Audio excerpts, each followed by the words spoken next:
If you don't know where you're going, any road will get you there.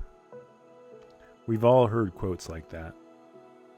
But what happens when you know exactly where you need to go, but you just can't bring yourself to move? Welcome to the very first episode of the Power of Your Why podcast. I'm your host, George Medina. And today, we are diving straight into the deep end. We're talking about the missing link between knowing what you need to do and actually doing it. We're talking about finding a why that makes you cry. Let's start with a quote that completely changed how I view human resilience. He who has a why to live for can bear almost any how. Nietzsche. For most of my life, I thought I had plenty of whys. I thought wanting to be healthy was a why. I thought wanting to look better was a why. But the truth, those weren't whys. Those were just wishes. Today, I'm going to share the raw, unfiltered story of how I spent decades trapped in fear, self-hatred, and low self-worth, living at over 300 pounds. In the exact moment, everything changed. To understand how I got here, we have to go back over 20 years. I was carrying a lot of weight, and like any loving parent, my dad was worried. He was consistently pushing me to lose weight, trying to get through me. But I wasn't listening. I had built up a wall of resistance. So my dad did something incredible. He decided that if he couldn't convince me with words, he would lead by example. He wanted to show me that it was possible if you just put hard work into it. He started with his own journey. For 6 months, he gave it everything. He lost 55 pounds. He was happy. He was vibrant. And he proved his point. Hard work pays off. But life can be incredibly cruel. One afternoon, shortly after his big milestone, I walked into the house. I saw him sitting there, and he had tears in his eyes. He looked at me and said the words that shook my world to its core. He said, "I have cancer." In that exact moment, trauma did a number on my brain. A subconscious choice was wired into my psychology. I associated this massive weight loss with getting sick. My brain created a terrifying, irrational equation. If I lose weight, I will get cancer too. For the next 2 decades, that hidden fear had dictated my life. It fed into a brutal cycle of self-hatred and low self-worth. I tried to change. In fact, I went on 10 different Weight Watcher journeys. 10.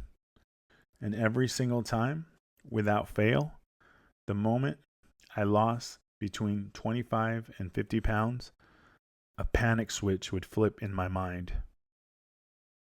I would self-sabotage. I would start eating again, putting the weight back on, entirely driven by the subconscious fear that I was protecting myself. Making sure I stayed healthy by staying heavy. Because of that fear, I spent the majority of my adult life living over 300 pounds. We often think that facing death will change us. We think a medical scare is the ultimate wake-up call. Let me tell you firsthand, it isn't always enough. Years later, I suffered a widowmaker heart attack. My artery was 99% clogged. I survived a condition where most people die. Not long after, my A1C diabetic level hit 12.1.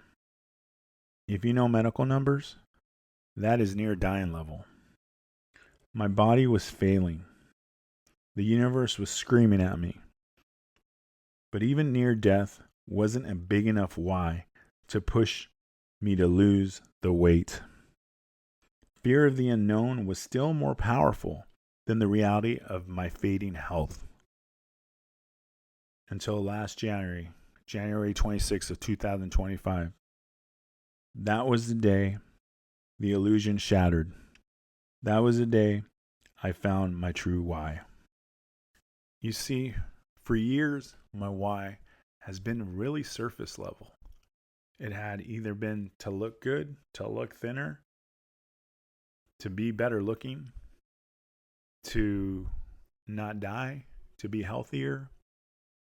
I never truly dug deep to find a why. Because those surface level whys, they were good motivators until things got tough. But even after near death, or even after 10 weight loss journeys, I needed to find a why that made me cry. Something that would touch me even a year after I have that why, or maybe for years after. Something that anchors me. And for me, it was playing basketball with my son. You see, I was very jealous the year before because my son was playing all these sports, basketball, everything, with my brother-in-law. And he's a great man and a great uncle. But I wanted to be a part of my son's life. And the only way I thought I could be more of a part of his life, because I was already there, but it was just, I wanted to be more than just the dad that was just at home and talking to him. I wanted to be on the court with him. I wanted to enjoy life with him. So I created a why of playing basketball with him, running full court. And I knew at 300 pounds that would be impossible. And I wasn't really active before last January when I created this why. I mean, I played softball, but then I always would get a runner to take my place if I got a hit. But I never really challenged myself to be more active. But that day that I created my why, I asked myself, how am I going to achieve this? I need to start walking. And believe me, I hated walking. So I started with one mailbox. An author, Zig Ziglar, talked about walking from one mailbox one day to the next day, and building up a routine. So that's what I did. My why was born from a walk to the mailbox, then to the next one, then to the next one. Months later, it turned into blocks, miles, 10,000 steps, 12,000 steps. It just kept growing and growing. And my community at Weight Watchers, that was big. I kept sharing my why. And I saw all these faces light up because I was lit up by it. Then, 6 months into my journey, I still remember it. It still chokes me up. I got on the basketball court with him. I woke up at 4 a.m., rushed to the basketball court with excitement, ready to play, not knowing how I would play running full court games. But that first game, we got picked on the same team. And, it was just amazing running the court, playing basketball with him. I remember passing the ball and he hit the game-winning shot. And maybe most people thought I was crying because we won, but I was really crying because I finally accomplished something I set out to do. That why. I was on the court with him. I gave him the pass. We played together. We enjoyed time together. And it still chokes me up to this day. That why has carried me for the last year and a half on this journey. It's carried me through those days where I just didn't want to get up and at 6 a.m. and walk or do any exercise because I just enjoyed a vacation and I came back and I wasn't ready to get back. It really helped me pick those meals that maybe I didn't want in the past, but now I enjoy. You see, finding a why that makes you cry makes you accountable. It makes you aware.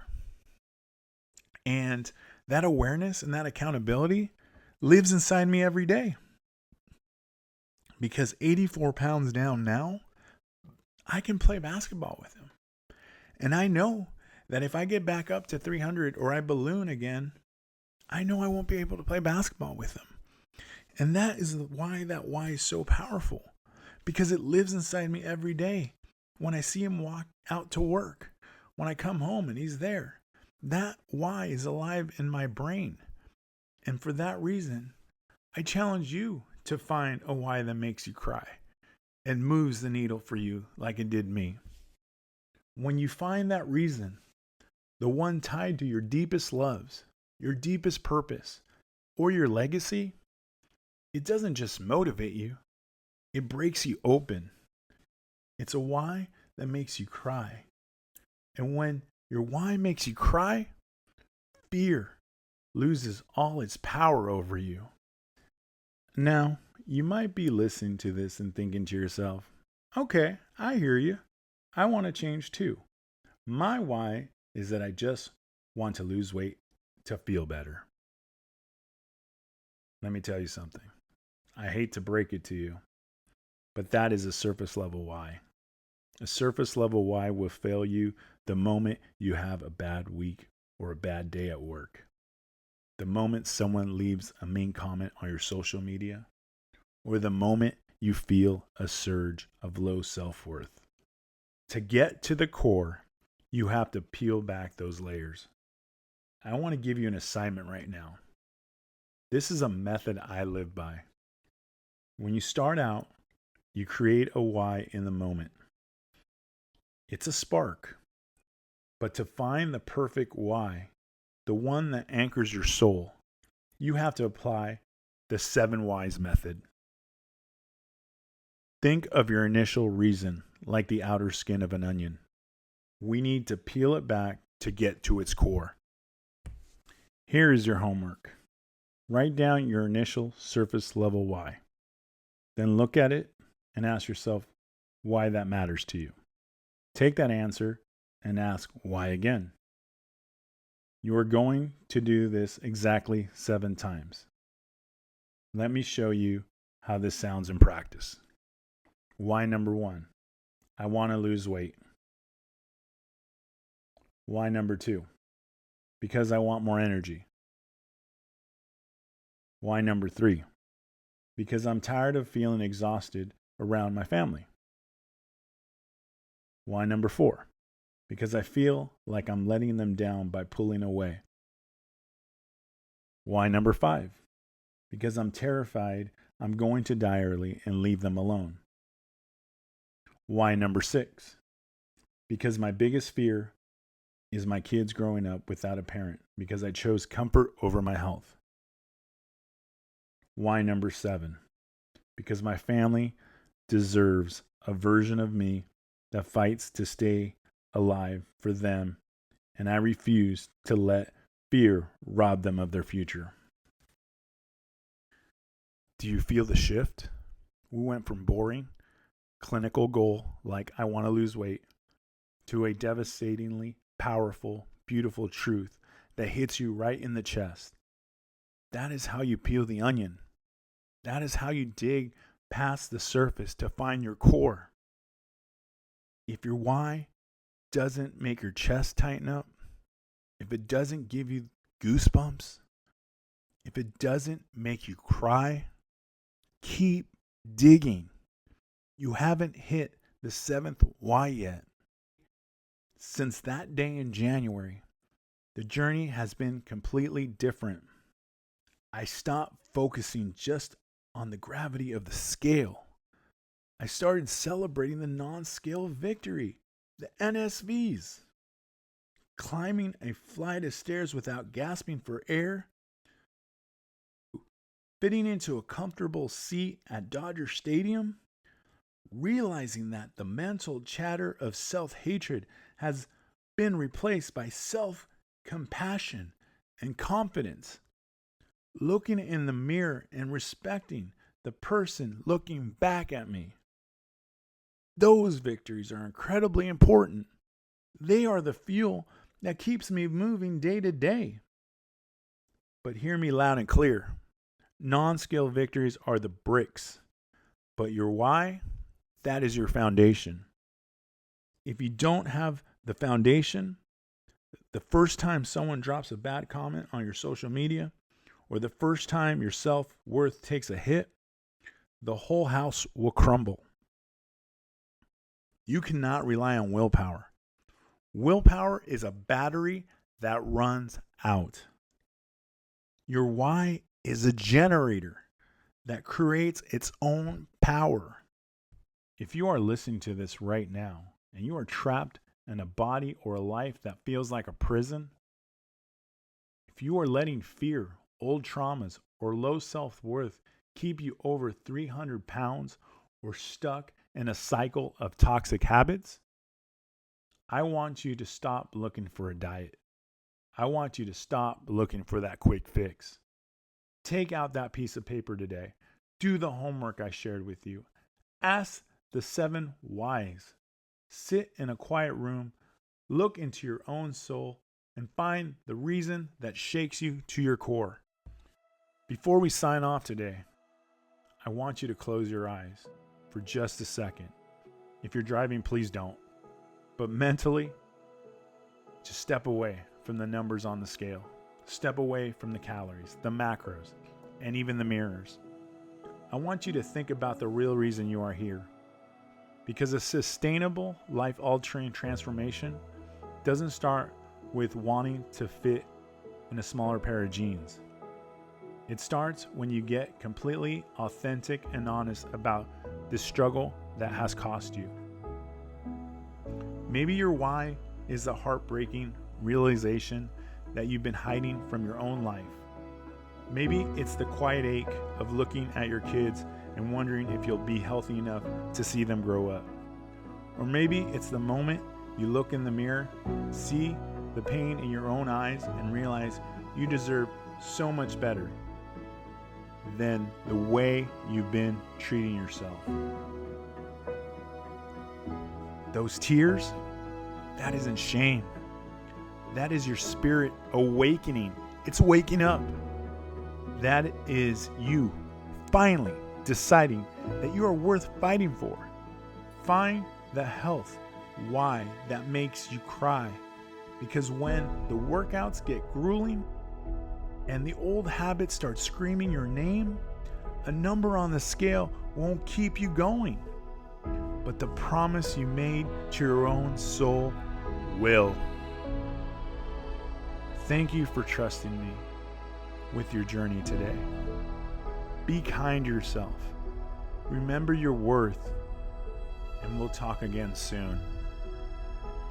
And if you do me the honor of sticking with my podcast, please like my podcast, share it with anyone who you feel needs it.